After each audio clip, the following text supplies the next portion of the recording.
Next, we're going to talk about the for loop. When you know exactly how many times you want to loop through a block of code, use the for loop instead of a while loop.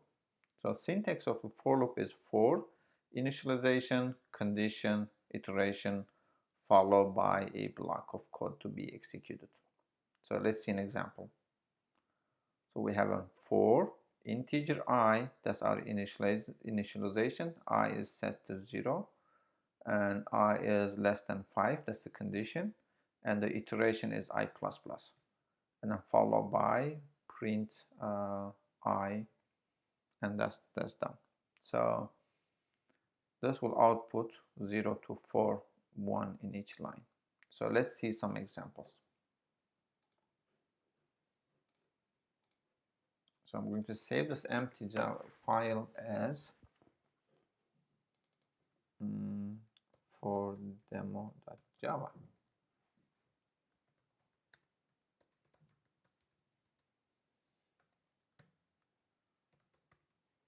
Okay, so let's create a for loop.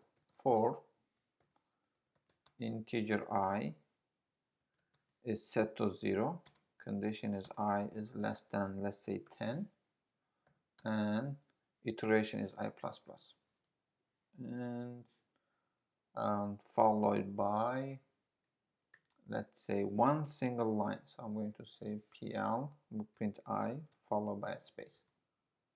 And remember, if they are the statement that is followed, a for loop or an if loop, is only a single line of statement, we're not required to use the curly braces. So let's see Java for demo.java. Looks good. Okay, so 0 to all the way to 9. So I'm gonna do a few things here. I'm going to print them all in a single line. There you go, 0 to 9. And then what else I want to do is I'm going to put another empty print line statement. So if in any case, let's say we have two statements followed a for block, if they're not encapsulated by curly braces, only the first one belongs to the for loop and the second one doesn't. Whether you indent or you don't, is still not part of the loop. So one more time. So now looks good. So what I'm going to do is I'm going to try a few different iterations of the for loop. So first thing we could do is we can start the counter from 1. So that's one thing we could do.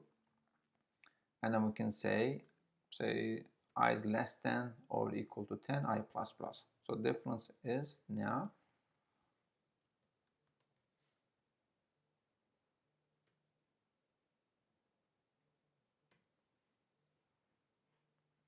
so in the first example is 0 to 9. In our second example is 1 to 10. So that's the difference. What else we can do? We can change the way we iterate. You can iterate instead of I++, you can say plus I plus equal to 2. So that will increase the I variable by 2. Let's see the difference. So 0, 2, 4, 6, and 8. And you can basically increase by any value plus equal to 3. So that will increase the counter by 3. And let's see the difference. So 0, 3, 9, 0, 3, 6, and 9. What else we can do? We can start from the high number, let's say 10, all the way to 0. Condition is that I. So notice that the initial value doesn't have to be the smallest one, or it doesn't have to be 0. You can start from 10 all the way to 0, and we can decrease I by 1. So let's see how this will work. So 10, 9, all the way to 1. And what else we can do? Let's see another example. You can decrease by, let me do any value 2. So let's do one more and finish this example. We can say minus equal to 2. Okay, so let's see the difference now. So 10, 8, 6, 4, and 2. Okay, so this is a simple example of how we could use the different increments in the for loop. Let's see some more examples. So in this example, I'm going to define integer I outside of the for loop block, and I can just initialize it inside the for loop. So in that, the difference between this and the previous version is that the integer I will live outside of the for loop. So previously it was inside the for block, which will only, the lifetime will only start from here and when loop is end. But in that case, I can also live beyond the for loop block.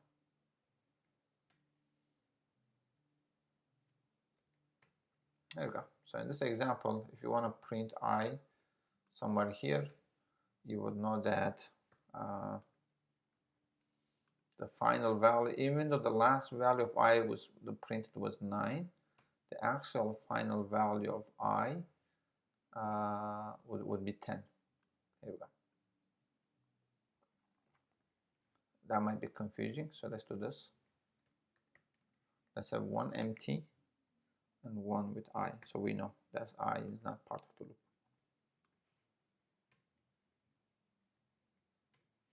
Here we go. So 0 to 9, when I was 10, I would initially be 10, but will falsify the condition, but I will still be 10 if we try to print I. So yeah, that's one example. So another for loop example we can take a look is that we can actually have integer, I can't use I anymore, so I'll use something else. Integer j that is set to 0 and k that is set to 10. So we can have actually two